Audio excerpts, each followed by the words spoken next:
Welcome to session 3 of our 5-part series, or that is to say, a 4-part series and this 5-session course. I'm so sorry. Thank you for hanging in there with the vicissitudes of schedules. Tonight will be a bit of a departure and yet at the same time a synthesis of sorts. And it will be focused upon questions that Peter sent and that I'd like to take up. And I think that in many ways, these questions do synthesize a wide variety of the subject matters that we have taken up, not only in the beginnings of the science class, but also in the whole series on the spiritual path for humanity. I want to remind everyone that certainly I can unmute you should you have a question or a comment, and of course there always is a chat box. Before we actually read the questions, I think that we want to acknowledge together that the overall subject matter of the spiritual path and the very dynamic and long range evolution of humanity can be looked at from a wide variety of angles. And the concepts that are part of that looking, that view, and that investigation are unto themselves sometimes very difficult to give words to. And we also have that we, in our current frames of reference, we take certain things for granted, whether they are correct or incorrect from a macrocosmic point of view. We assume certain things have always been the case. That is one of the fundamental Achilles heels of traditional academic sciences and research methods, is that there is an assumption that either A, things have not changed much overall, and that in that lack of significant change, that the slow ranging evolution of Darwinianism, as an example, has produced, us at the high point that we are at, and that we started out in a much lower state, that is to say, cave people. So there's assumptions. And thirdly, what compounds or makes difficult questions such as Peter put forward and whatever anyone might offer as answers is that there is an inner development that is going on alongside and at the same time as an outer development and an outer demonstration. So I will certainly do my best to answer from, a knowledge base that I have that is collected from many different traditions. It is also a byproduct of a fair amount of meditation on these deep subjects. And thirdly, some of what I will say comes from my intuitive experience, often quite spontaneously, and some of it even with Peter, who we have known each other for a very long time. So, with all of that said, here's the questions, and I will take them up pretty much, they're in chunks here. There are four basic questions, and we'll take them up. Again, stop me at any time with your hands up on the screen, and we can unmute you or read anything that you put in the chat box. I want to say first off that I think that these questions fit perfectly, both from the point of view of that always questions are excellent. all questions are excellent, and questions are always excellent. Second, that this class was to be fundamentally about forces and energies, and how humanity interacts with them. So we might or might not get to that subject matter this time, and if not, we'll just, bookmark it and pick up where we left off, and that'll be the next class next week.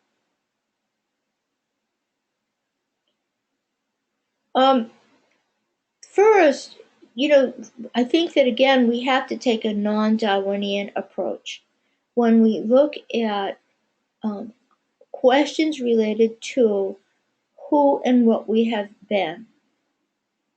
There is the evolution of the form, that is to say, our physicality. There is the evolution of our interaction with what for us is a physical dimension. And I want to say, first and foremost, what for us is considered a physical dimension has changed significantly over the 18 plus million years that at least the master decay says that we have been on this earth. So this is important because what is considered physical or of the form nature, therefore in manifestation, our understanding of that, our interaction with that, and even what we would call form or manifestation has significantly changed over that period of time. And in fact, it was wider, if you will. It was wider, more expanded.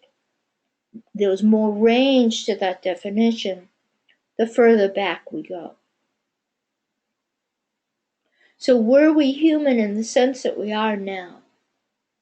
No, not at all. And we were not human in a few fundamental ways that we will take up more fully as we proceed. But first, our consciousness, by which most people determine themselves as human, right? In contradistinction to an animal or a cloud or the ocean. So we consider ourselves as human because of the method and the type of consciousness that we bring to everything. We consider that to be a human kind of consciousness. But that human kind of consciousness has evolved and changed significantly over time. So from a consciousness point of view, we are different now than we have been. More detail on that in a moment. From a physiological point of view, what we call a human form, 2 eyes, 2 legs, 2 arms, a brain inside, the heart where it is, the organs where they are. Has that changed? Yeah, that's changed as well. Again, we'll take that up. And were we human in the sense that we are now, from the point of view of the way by which we see ourselves implicit within the planet? So an interconnected interdependence or separate and kind of in command. That's changed too. Where are we now? We are at a fulcrum point within humanity. We can see that on almost every front. We're at a fulcrum point of violence has become so blatant on every continent and in so many different ways, right? On person to person, country to country, the violence of poverty, the violence of greed, the violence of language, So there's a lot of violence. So that has become so blatant that we're at a tipping point where we realize, or enough people realize, that that is unsustainable. We're also at a tipping point within the relationship that we have to other kingdoms, and more on that later because that's germane to one of your questions, to other kingdoms and to the earth overall.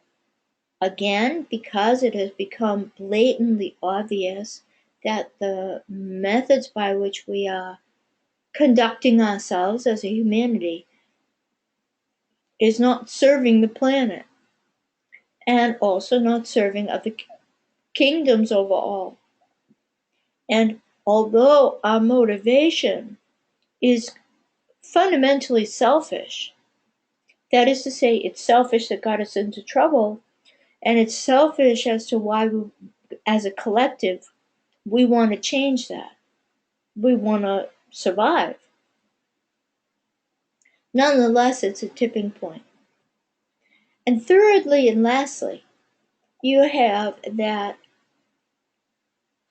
enough meditation and contemplation has been brought forward by enough human beings over enough lifetimes that the contemplative and meditative adjustments, transformative transformations that happen as a result of those two things, that people have experienced that repeatedly enough in their lives that now, as mindfulness, Buddhism, and the Eastern traditions, Taoism, uh, Hinduism, yoga, things like that, as they are now spreading more and more throughout humanity, then they are able to take hold.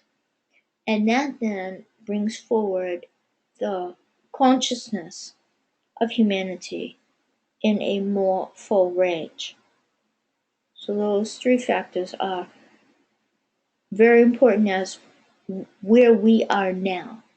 So where we are now is absolutely at a tipping point. And the indicators are that we will tip in a positive direction as a collective. It might not be easy, but the indications are there.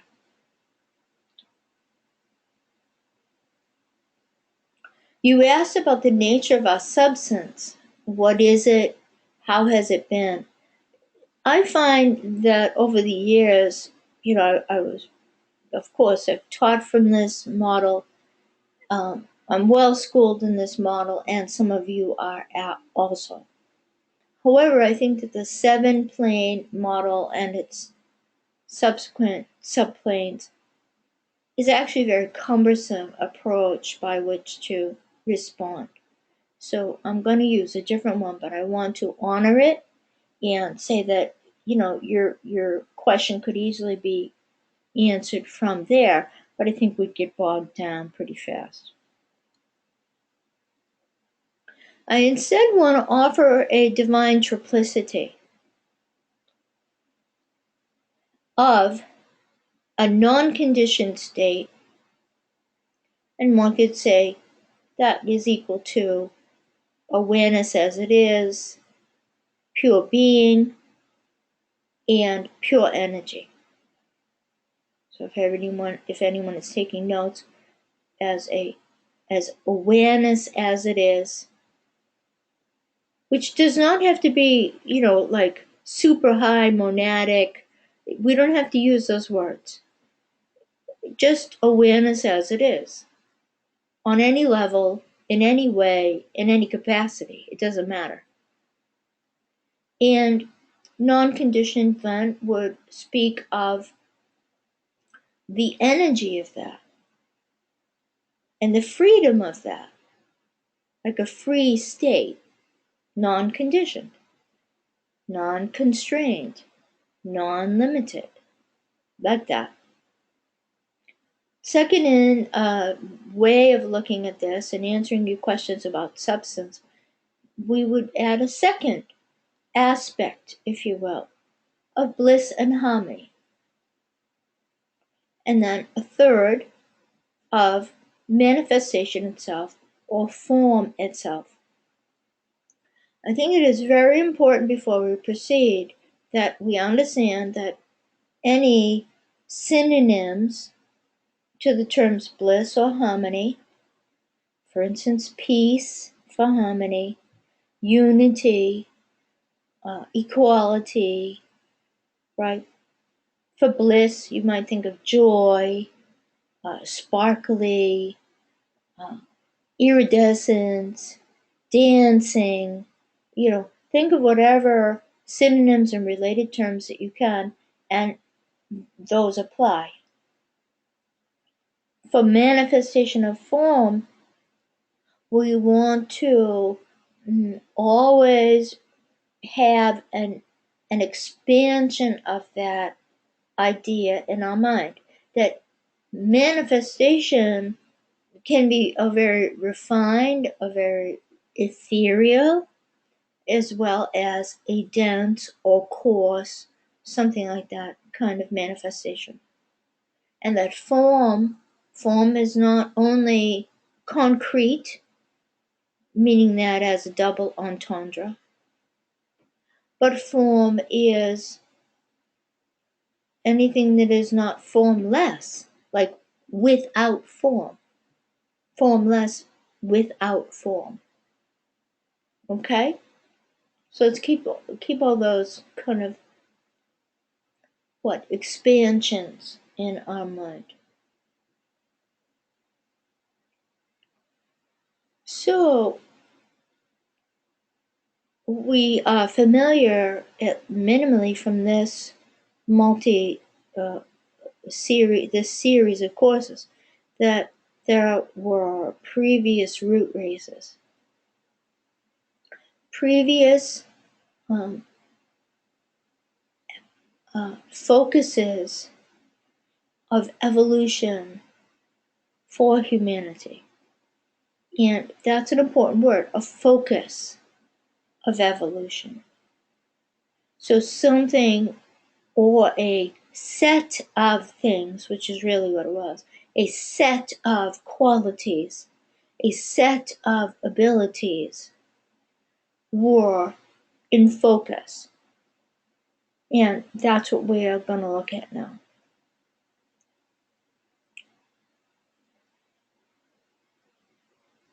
So first, again, we want to remind ourselves that 18 million years is a really long time.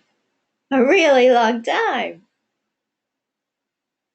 Think about, for instance, in the Bible, as well as in Vedic scriptures, the idea of a human being living 800, 900, 1,000 years, well, that's in these scriptures, in these world scriptures. That was not unusual. Now, the timelines in the Bible and the timelines that are ascribed to many of those events, throw those timelines out. Just literally throw them out of your mind. Because one of the challenges with certainly the Bible, Old Testament of the Bible, is that it is all oral tradition. And oral traditions are passed down for a really long time before they are given pen to paper, so to speak, or stylish to clay. So just throw the dates away. There are then, of course, within the Old Testament specifically, there are actual historical data that is combined with very ancient story and lore and history. So that's hard to tease out, especially with with the prejudices that we have societally and culturally right now about humanity being fundamentally about 30,000 years old for civilized humanity, and that you really don't go back for much further than that. So that's a fundamental error that then makes many things also be in error, like dominoes falling down. Having said that, now if we go way back, close to the 18 million point, then the first thing that is produced, brought into some form, which is not a dense form yet, and this skeleton is not what I'm going to talk about. But notice the scale of the skeleton.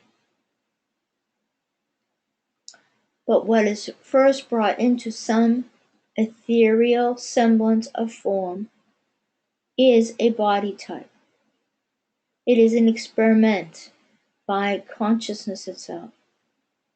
Consciousness, at this point, way long ago, is first considered human. It is considered human.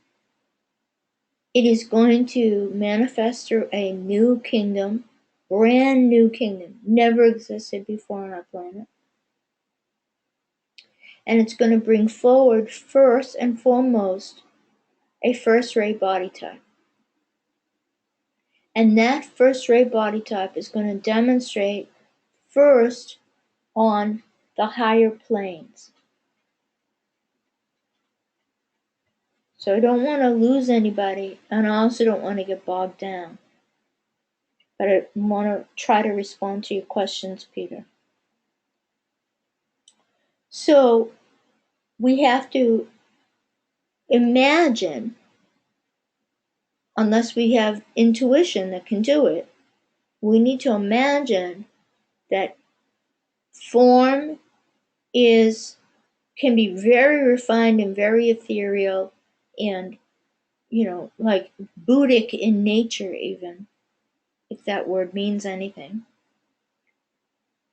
That those beings who are trying to express a manifestation that those beings are human,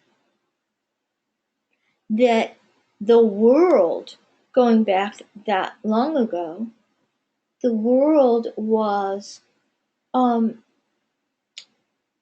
it was quite beautiful.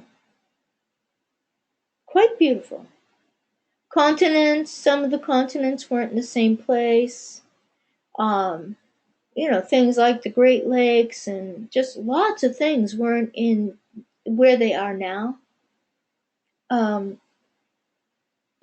the idea of interacting as pure consciousness through a pure, undefiled, brand new energy body with the energy body of Mother Earth. That's what the first beings called human beings were about. Interacting as consciousness through a pure energy body, because there was nothing to make it impure. There's no sense of self, there's no sense of separateness, there's no sense of ideas the ideas and concepts that our minds are riddled with that we can't even get rid of. None of that exists. It's like being a brand new baby. But a brand new baby that also has a brand new, never before form of interaction with a brand new, never before experienced planet. Brand new to the new humanity. Again, there's many things to keep in mind. Human kingdom is brand new at this point. So the human kingdom is literally newborn. Literally. Its body is also newborn, pure, pure, pure, pure. And there's nothing in existence to make it impure. There's no emotionality anywhere to be found. So that can't get in the way. There's no concepts at all. So that can't get in the way either. All there is new consciousness coming down from the higher planes, of course. New consciousness in a new etheric body, which isn't low down in the ethers, which is still almost purely Buddhic. So it's so significantly different. It's very hard. I mean, it's hard. It's hard to grasp. Unless, again, you can go there by your intuition and akasha and things like that. So eventually, over a significant amount of time, millions of years, this pure form literally stretches to create substance. It's like it stretches like lightning stretches. It stretches. That's the only word I can come up with. And it stretches as pure energy, and as it does, it starts to condense into an actual, what we would call an actual form. Now, to them, it all was form. And as it does, a true first-ray body type is created, and that is, everyone has it, or every being that's going to incarnate. It's finally called an incarnation of sorts, kind of, but we'll just leave it there. And truly huge. People were huge. I'm not sure if you can call them people yet, because again, there's no thoughts. There's really no emotions as we call them emotions. But they are beings. They are human beings. And they are consciousness indwelling and spanning the breadth of a form and the breadth of their etheric body and the breadth of the Buddhic plane. That would be my answer to you about that long ago. I'm going to stop, see if there's any thoughts or questions before we add the next root race.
Yeah, it is. It is fascinating. Yes, it is.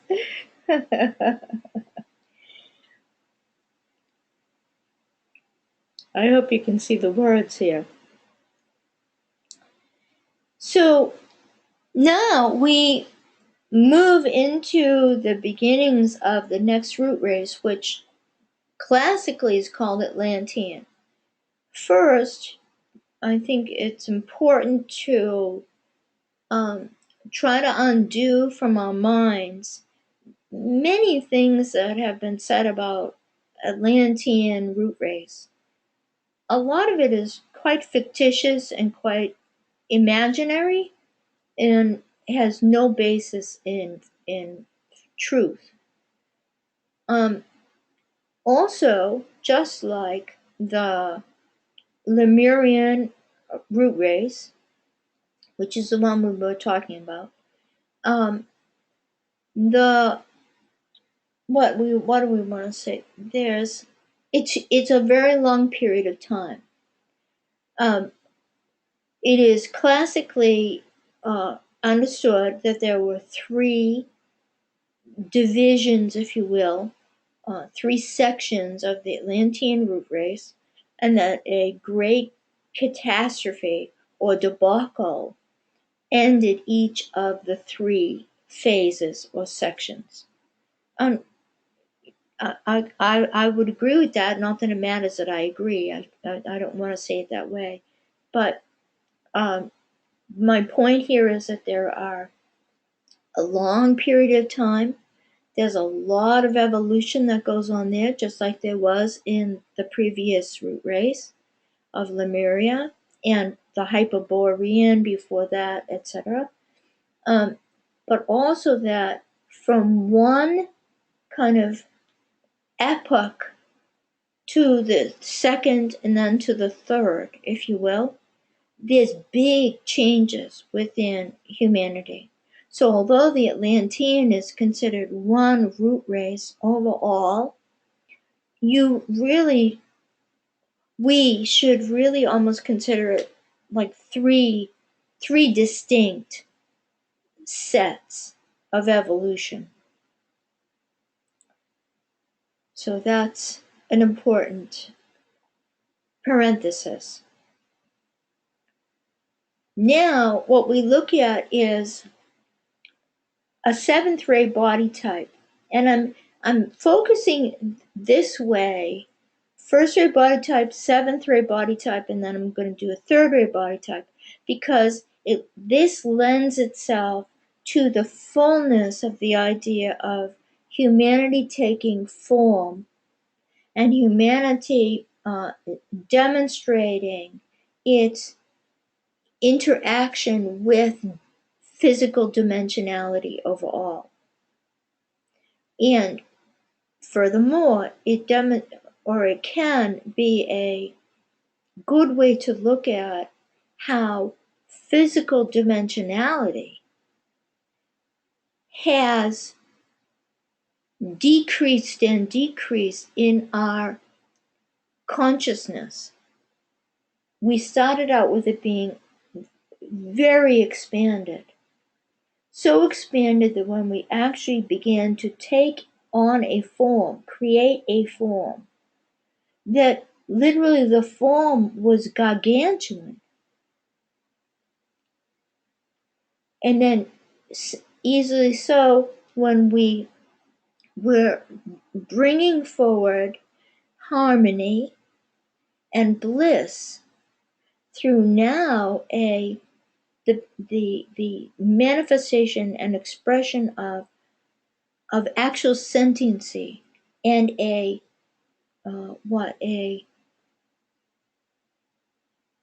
sense of awareness that included being aware of the sentiency. So our challenge is that they're still in the first section of Atlantis, the Atlantean root race. It's not Atlantis, don't think of it that way. Of the Atlantean root race, there is not a sense of division. There's no otherness. This is completely non-two. Do you understand? There's no otherness whatsoever.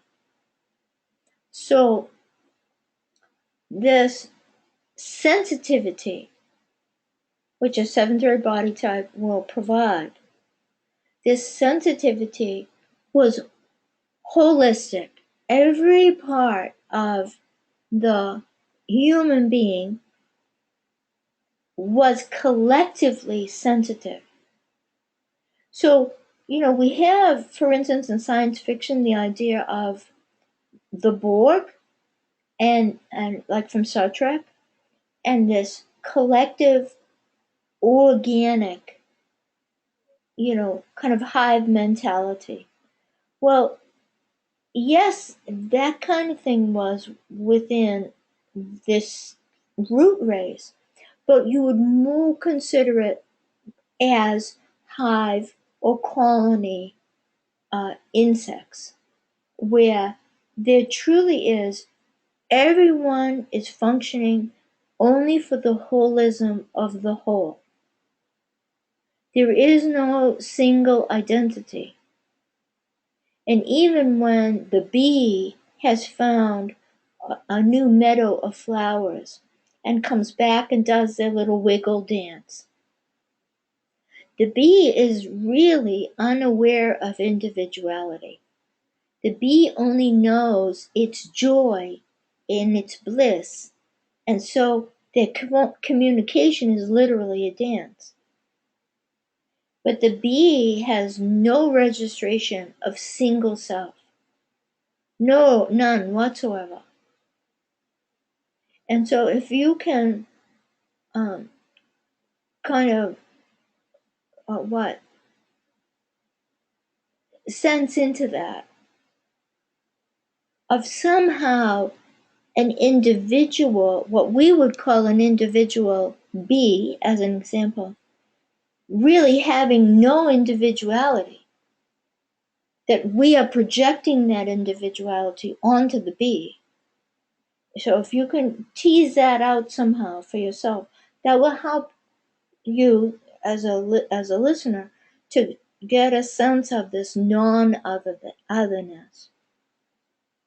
So I chose the picture of the peacock because the peacock is not going to pick out one of its feathers and think that they are more important than another feather. And all the feathers are going to grow pretty much simultaneously. And the peacock is aware of the totality of their fan of feathers. And the totality of that feather is what gives the peacock its sense of wholeness. Right? So, similarly so,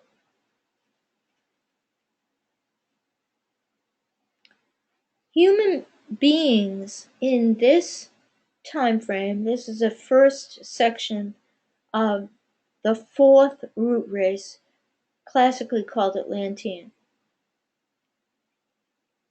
It is what we would think is magic.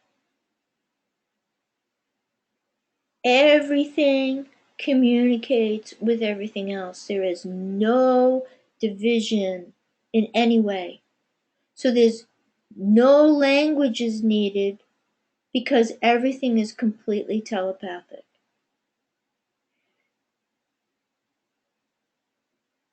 There is therefore, because everything's telepathic and everything is a sensate reality, then there is only truth, only beauty, only harmony, only goodness and happiness.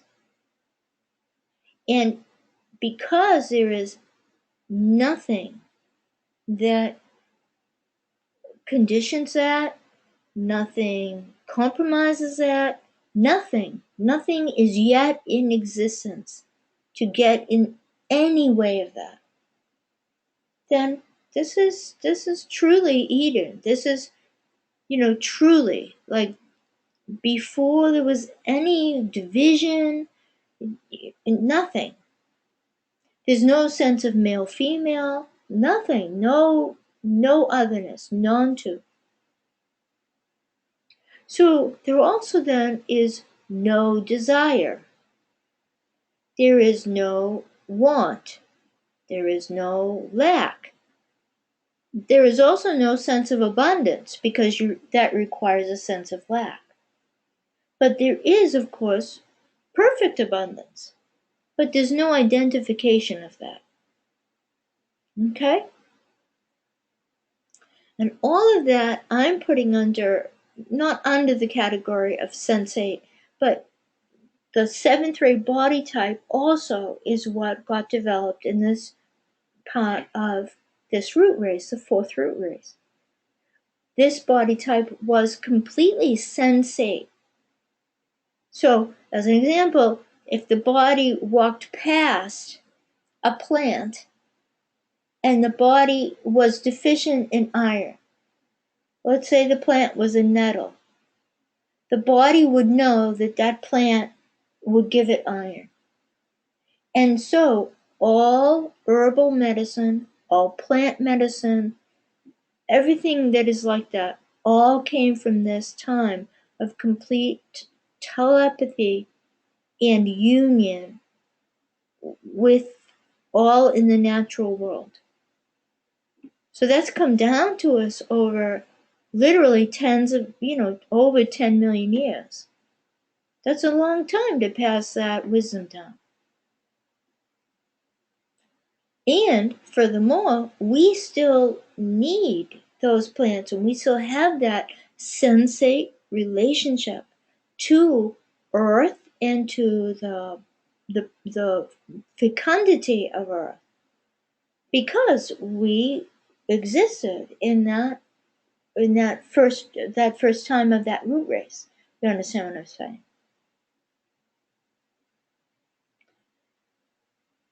Let's all take a breath.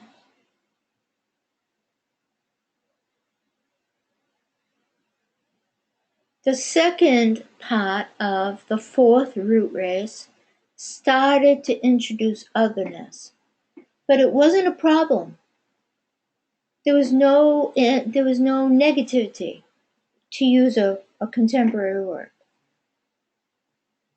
This is the beginning of, as given to us in the Bible as an example, this is, male, female, recognizing themselves as male, female.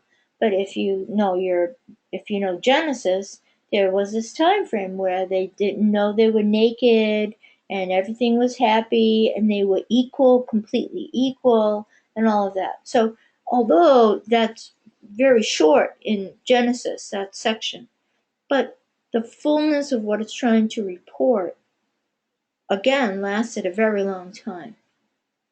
And this is, it is said in that section that Adam named all the animals. So, in other words, this is humanity coming into a sense of, oh, there is a distinction. There's a distinction between this that I don't call myself an I yet. They don't have a sense of ego. That is not developed yet. A sense of single self is not really developed yet. But this does start to dawn upon sensate humanity that the peacock, that the tree, that the bee is distinct in some way, and in a variety of ways, again, because the telepathy is so very present. So they understand how the bee is, capital I-S. They understand how the peacock is, capital I-S. You see. And so when classically the Old Testament says, and Adam named the animals. Well, that's a magical process, because it is to recognize the essential nature of something that then is the magical process of giving that a word. And with that naming, then something seems to exist within our mind. So this is the development then of the beginning of a discriminating or discerning mind, but not yet a sense of ego behind it. And so this is still Eden and Shangri-La and all that. By the third one, the third epoch, if you will, now we have division. And there's not enough time there's not enough reason to try to give some of the catastrophes that are involved in that. However, then there becomes a division. We still are sensitive beings and sensitive to everything around us. We are still sensate in our livingness, but now there's an otherness.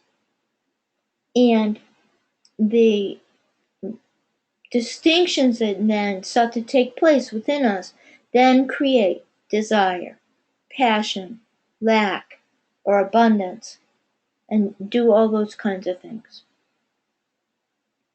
So thoughts or questions again before we add the third ray body type.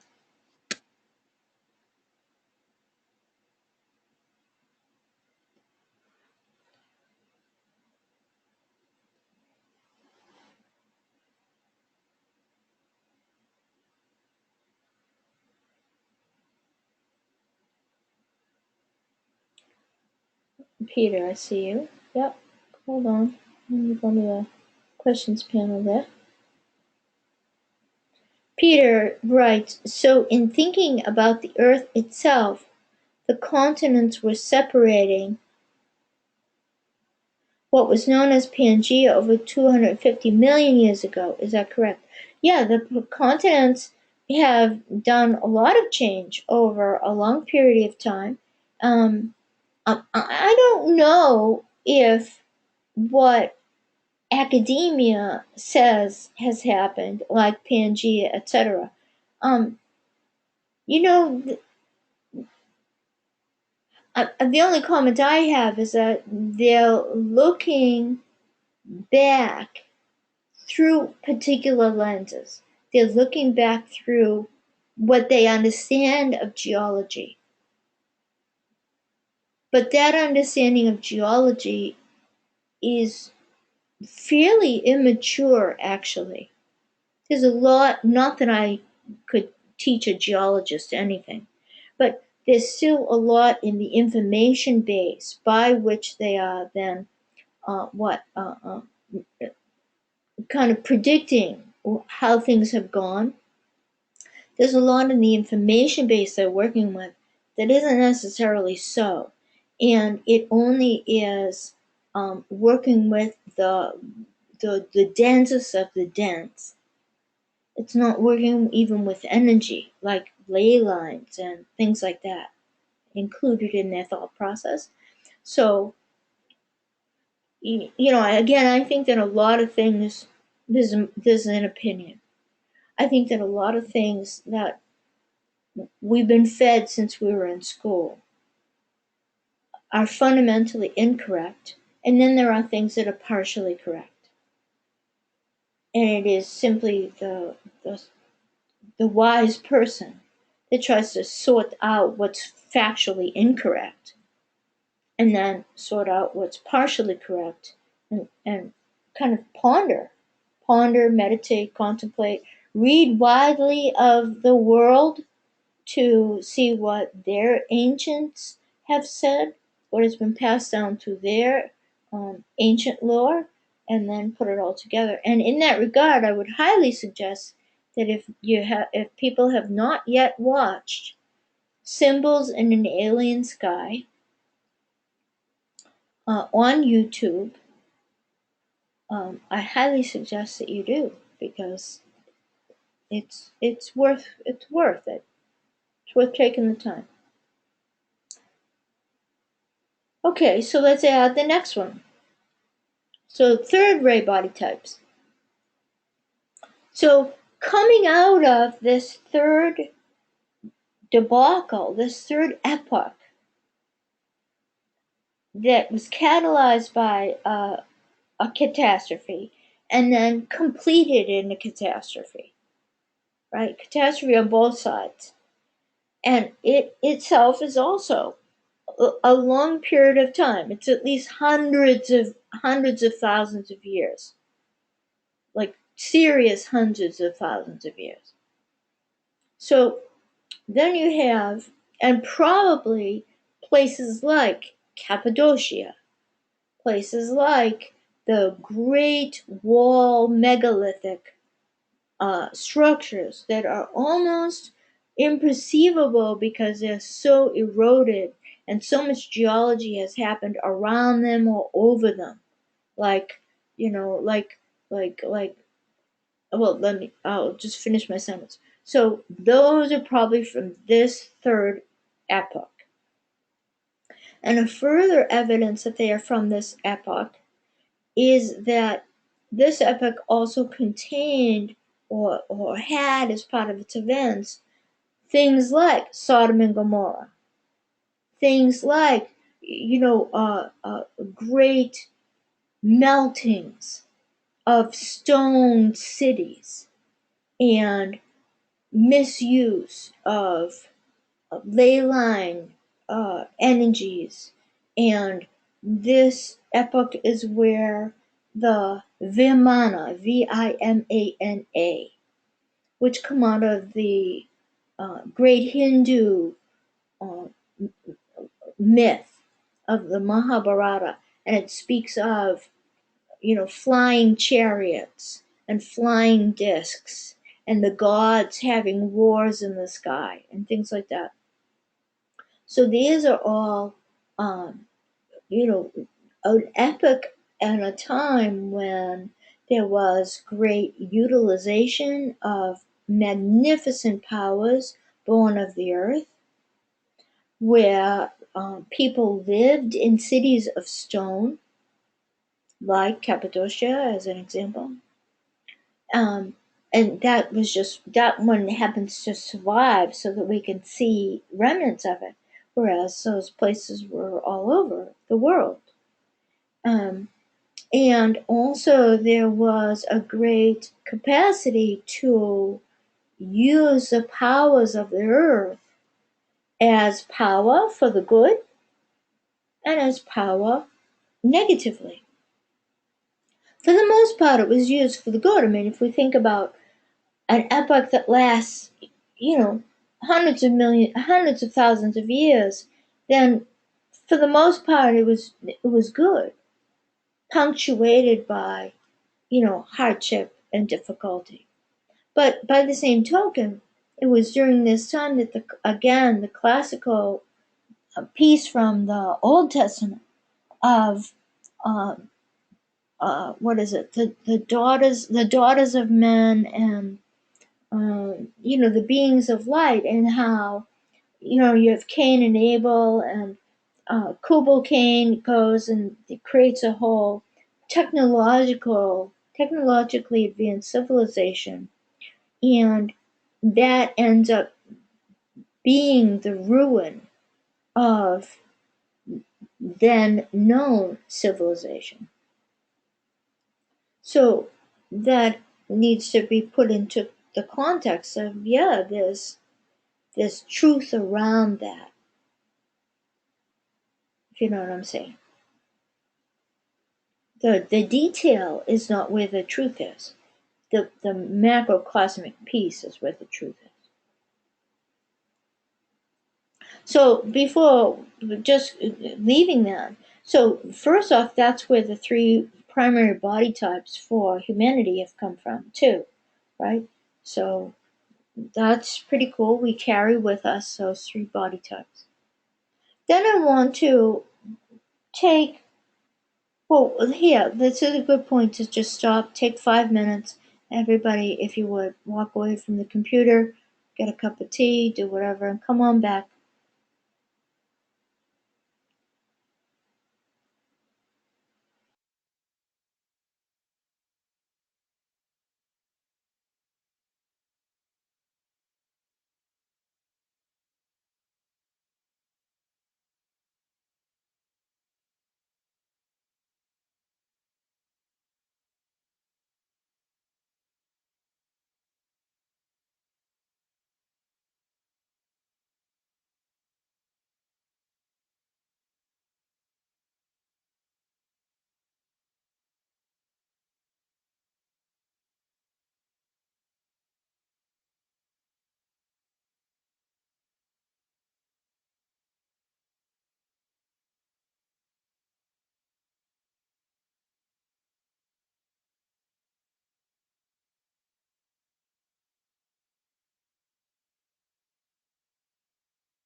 Okay, we're back.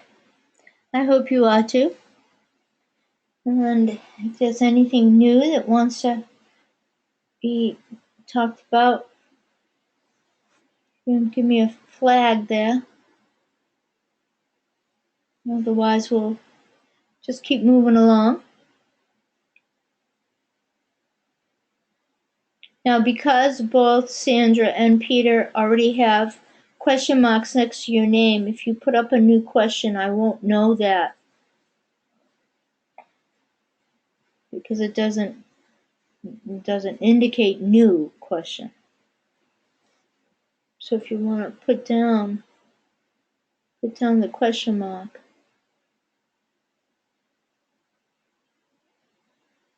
That would indicate to me that there's nothing there. So let's widen this consideration. See? Oh, don't worry about it. Don't worry about it. What it just did, actually, Sandra, it just popped up fresh for me. It popped up fresh on my end. So, okay, I see that. It will indicate a new question. Thank you very much, actually, for doing that.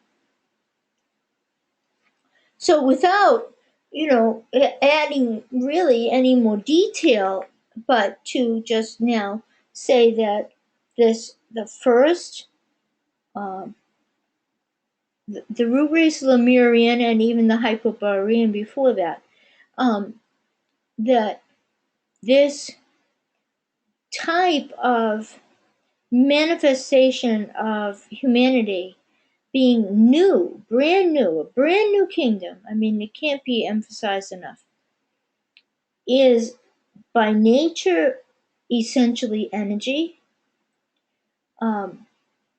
starting to over huge periods of time, millions of years, trying to understand essential forces that are innate to human consciousness.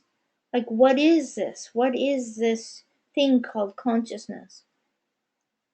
As well as essential forces innate to Earth herself, Mother Gaia. Imagine, if you can, being brand new to a planet. It's really quite astounding to try to contemplate that. Brand new to a planet.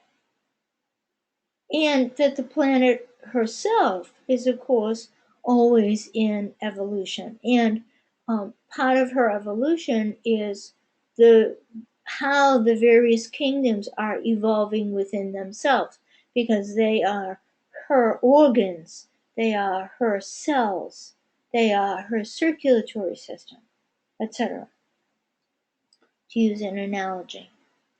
And last but not least, to remind ourselves that these early root races do not have astrality as we have so long lived astrality. Do not have desire, do not have a sense of separateness whatsoever. There's no ego, there's no sense of I, none of that even exists. And so if you can imagine that, if you can divorce yourself from that for yourself even, which of course is a excellent and necessary spiritual practice, it's really quite something to consider being unconditioned, to consider being pure energy, essential energy. That's what the first few root races are. The one before the Hyperborean, which I can't even think of its name, Hyperborean, and then the Lemurian. Whoops. Then the seventh is truly an Eden type of a situation all over the world, not just in the, the cradle of the four rivers, the Tigris, the Euphrates, and whatever are the other two. So the whole world was Eden. And by living a sensate, telepathic, completely psychic, completely open, communicative relationship on every level, then again, there is only harmony, only goodness, only bliss. All of existence is dancing, and our awareness is completely and only dancing with all of existence. There's no animosity anywhere. There's no predation. I mean, it's amazing. And even if there were predation, and there probably was among the animal kingdom, but whatever level of predation was there was not looked upon by the human beings with a sense of anything other than harmony. That unto itself it was perfect harmony. It was not looked as one animal was killing another. One animal was taking the life of another, or injuring, or pain, or anything like that. None of that existed in the mind. So there also was no sense of a division between inner and outer, not for the first, especially the first epoch. And so as a result, and as I said before, considering like a bee and the hive, the bee in the colony, that there is only the whole, and everything was whole. Everything was part of the whole, everything was whole. There was not even an idea, a concept of anything other than that. So these things are fundamentally different than how we live our existence. So there's no above and below either, you see. And this is interesting in the ancient myths of the world. Now, the discourses on an alien sky, they have a particular thought on that, which I think is valid for the third epoch within the fourth root race, but not, that doesn't apply for the previous epochs. Okay?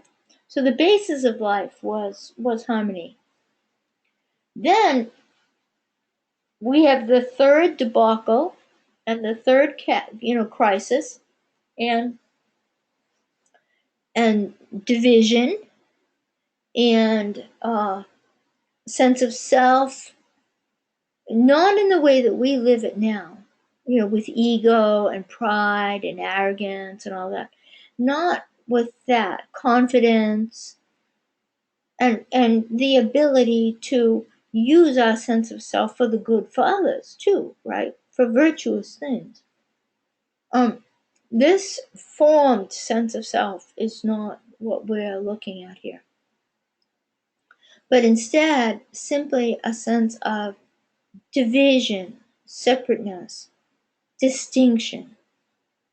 And with it then became a sense of otherness, the manipulation of one's environment, the manipulation of lives around one, such as the domestication of animals and plants.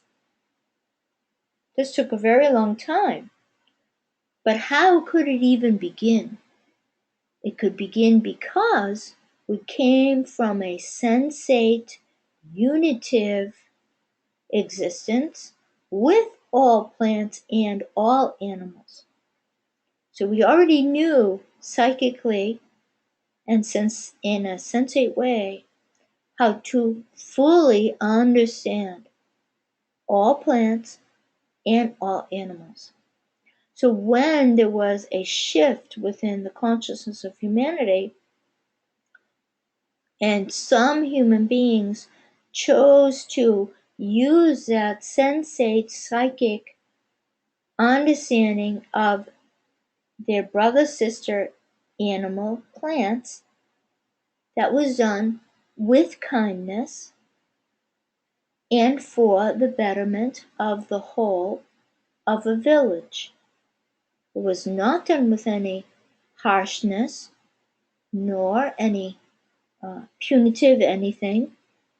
The plants were very happy to be used in that way, and the animals were very happy to be part of the family of man, so to speak. Very happy. So domestication of plant and animal was a happy event for plant and for animal and for humanity. It's only subsequent to that when the degradation of otherness into separateness, the degradation of otherness into separateness, that began conquest, control, having, taking, and thus killing.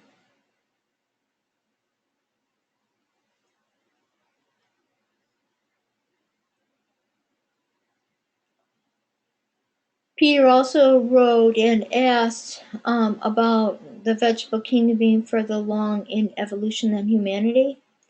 And at essence, one simple answer to that big question is that everything on Earth has to do with the evolution of living light. We would use that phrase, the evolution of living light.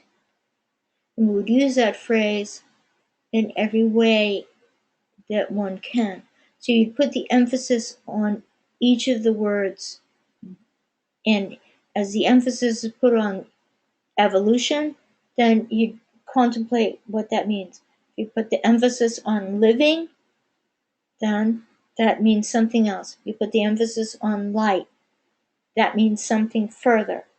So, at essence, Earth itself is a planet that is to bring forward the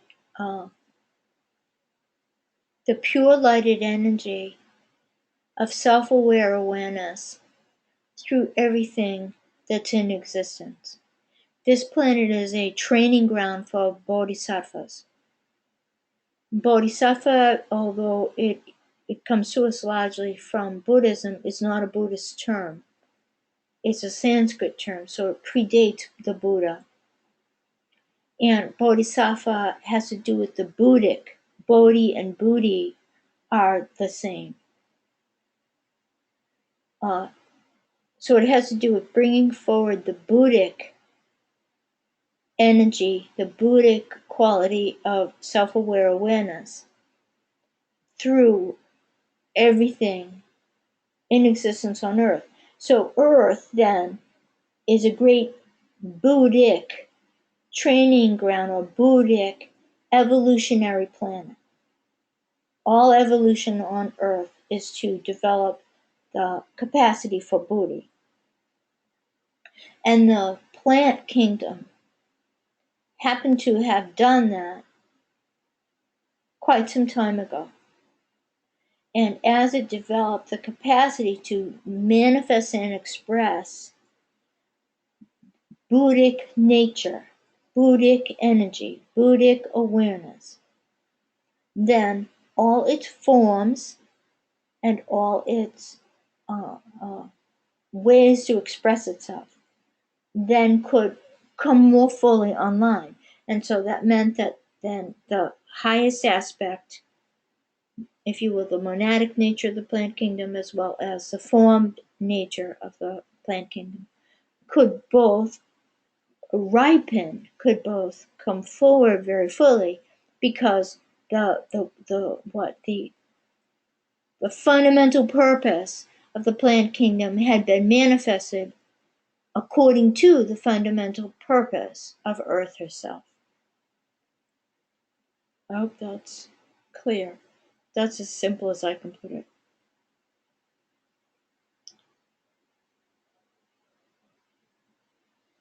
So, because we are the youngest kingdom on our planet, we started out in a non-conditioned state, just like a brand new baby does. Although a brand new baby now is not non-conditioned. People are reading to their babies in the womb. They're being, plastic resin is being found in the placenta of 94+% of placentas, at least in the U.S. That's huge. So there's no such thing as non-conditioned anymore. But a baby, an infant, brought into a conducive environment and a loving environment has the closest thing to being non-conditioned. Now, of course, a baby being brought into a village in the bush of Africa, or the bush of the Amazon, or of Borneo, well, they're actually far more non-conditioned. That non-conditioned state is actually what we all need to come back to, because that youthfulness of our consciousness, that non-conditioned quality of our consciousness, is actually pretty close to an enlightened state. And an enlightened state is the Buddhic state. So now we're back to this whole planet being a planet of bringing forward Buddhi. Bliss and harmony are absolutely of Buddhi. Linda, for your benefit, bliss and harmony are Sambhogakaya. So as we all develop within ourselves happiness, true lasting happiness that is not predicated upon something external, but is predicated upon a non-conditioned presence. Well, that's bliss. And harmony, peace, contentment, these kinds of things, the sparkle of existence, these kinds of things are harmony. And these two are Buddhi.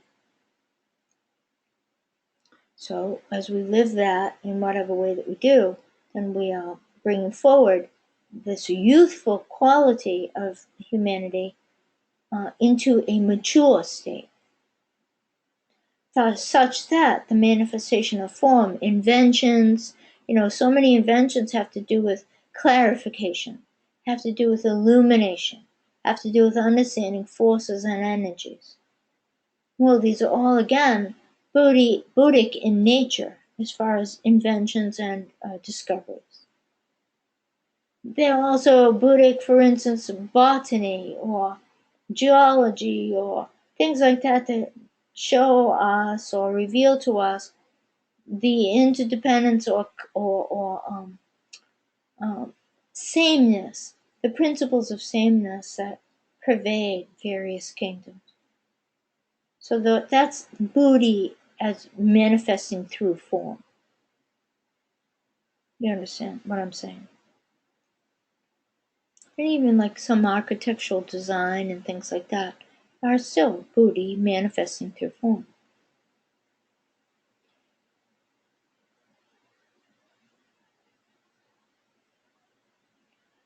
Where we're at within our own evolution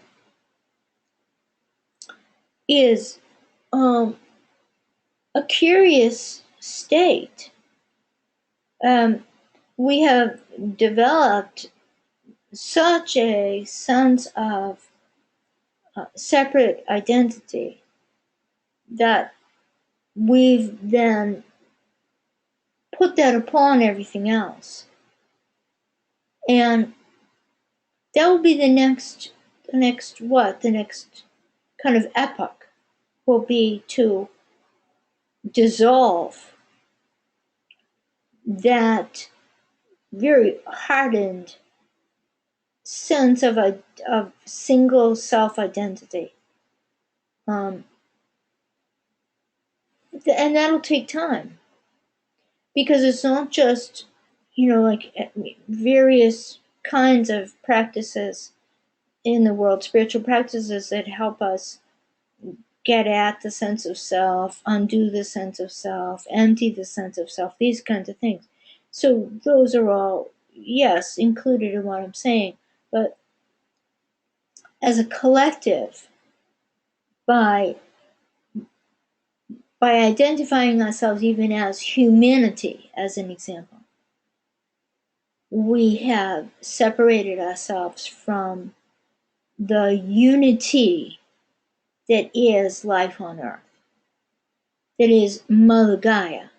We've separated ourselves such that we've forgotten that we are a set of organs, or an organ, or the circulatory system, or a set of cells within her fullness of beingness.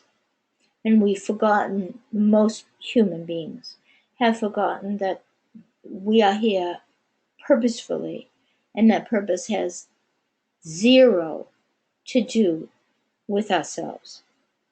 Zero to do with ourselves. So, just as there are no drops of water in the ocean, there is no sense of separateness in truth. And as humanity comes to realize that, then we will stop doing what this picture shows, being not in right relations with Mother Earth, with one another, with our environment, with even our own physical form, with our thoughts, with our mind stream, with our consciousness, with our higher self, being not in right relations with those things, with those aspects of reality. And so by not being in right relations with those very robust, very full aspects of reality, we've created a dysfunctional, delusional collective reality. And that will change. That's where we're at. We're at changing that. And then I think there's only, two more slides left, because I know that everybody's pretty full. It's been it's easy for me to give this and feel very elated and upbeat. It's a lot to take in. Peter asked about hierarchy. And very simply, again, I go back to what's already been said about the Earth. The Earth is a planet wherein light, and that means as an energy, as transparency, as as a Buddhic quality, whatever that means to anyone. So light, in any way that can be considered, is there actually a finite speed to light? Einstein said so, but that's not true. That's not so. So these kinds of things are all at the core of hierarchy and the guidance of humanity on this planet. In other words, then, yes, the evolution of hierarchy has been co-measured to the evolution of the consciousness of the planet and the consciousness of all the kingdoms in the planet. We should never forget that hierarchy and the masters, the Chohans, and the initiates interact with all kingdoms, and only some masters, etc., Chohans and the initiates, have the their focus on humanity. Many others are involved with other kingdoms, far more than they are with humanity.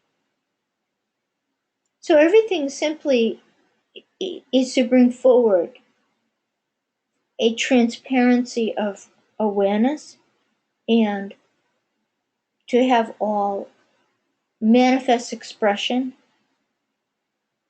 also bring forward a transparency of awareness, or express that transparency. And then lastly, Peter, you asked, do vibrations and electricity evolve? Yes, they do. Or do we attract and marry the energy that is in the cosmos to ourselves? I assume you're asking, and yes, that is so as well. Yes, everything evolves. Everything evolves. That's all you can say. And so we attract to ourselves always perfectly exactly what is right for us and ripens us and mirrors back to us and offers us opportunity for both virtue as well as for learning.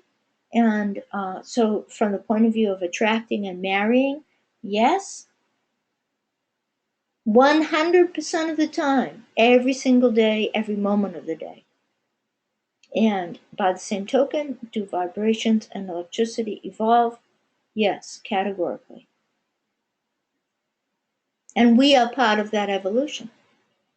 So next week, we will take up this, which was to be session 3. We'll take this up. And a little bit of homework. I wanted to go back to the 2 questions that were given last time, in case anybody had not pondered them. They're worthwhile questions. So if you have not pondered them and you want to take a little time with them, then please do. And I just found it kind of funny that I did a Google search for divine triplicity looking for an image, and what came up first and third were were a 2 articles. Well, an article that I wrote was the first, was number 1, and a meditation that is on living awareness was number 3. So that I thought that was funny, and I also figured, well, maybe it's a sign, and I'm supposed to send you these 2 things for your perusal. So with that, there's a lot. Any parting thoughts or questions?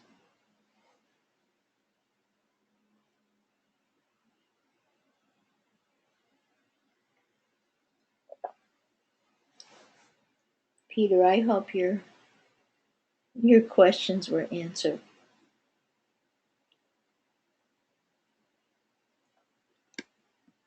You're welcome, Peter. You're welcome.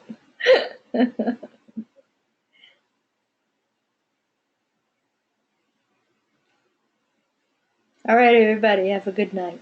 Well, let's just see if there's anybody else. Yes, much to contemplate. Absolutely.